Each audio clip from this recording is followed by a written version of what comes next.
Hello, little ears. Today, there's a new horse at the stable. Her name is Luna. She is scared. Have you ever been scared?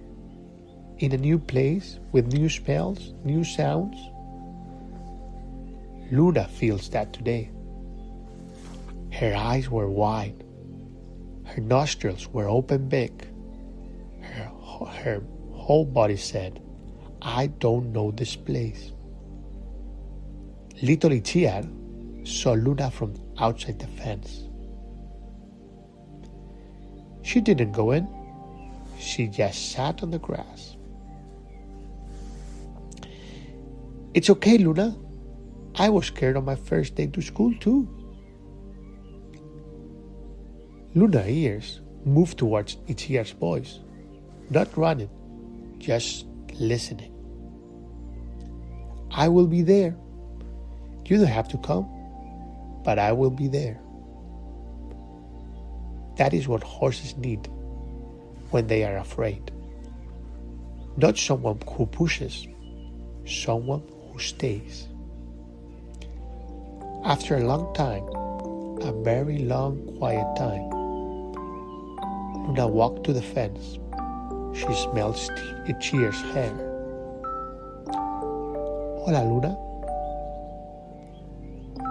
Fear is not forever, little ears. Sometimes you just need someone to stay. Good night.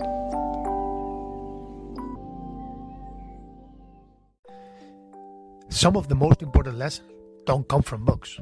They come from horses. Equestrian Sounds podcast and this new project, Little Ears, was a bilingual podcast series for children between 3 and 6 and their families who listen beside them. You will find in each episode a short bedtime story told in English and Spanish, starring a real horse from iPony Outdoors, spaces in the Basque Country, Spain.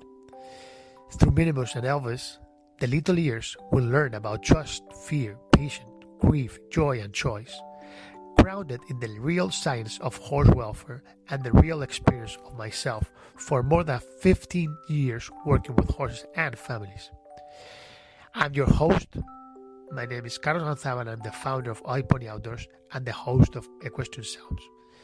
10 minutes, one value, one horse, one slow breath before sleep. Good night, little ears. Thank you for listening.